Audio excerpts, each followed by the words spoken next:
Sosok Ken Lisandi meninggal seusai ditipu 30 miliar bisnis handphone.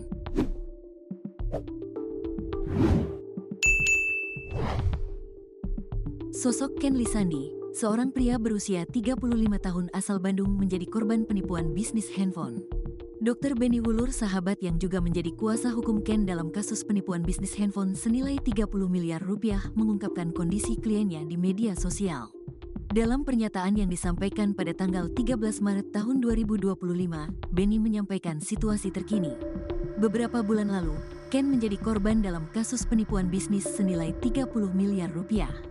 Dalam kasus tersebut, Ken diperkenalkan kepada RS oleh AS. AS kemudian meminta Ken untuk mentransfer sejumlah uang ke rekening RS. AS meminta Ken untuk mentransfer uangnya ke rekening RS, ungkap Benny menurut informasi yang didapat. Lebih lanjut, Benny menjelaskan bahwa rekening RS dijamin secara tertulis oleh AS di atas kop surat resmi.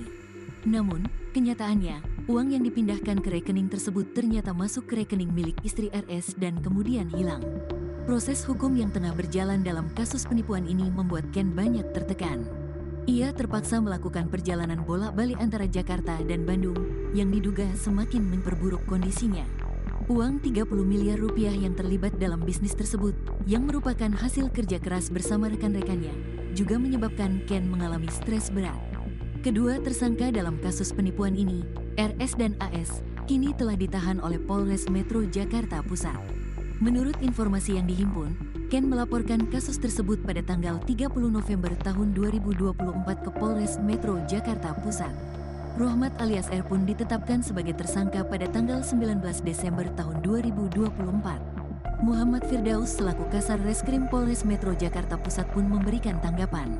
Tersangka R tertangkap di daerah Tegal, Jawa Tengah pada tanggal 27 Desember tahun 2024, kata Firdaus.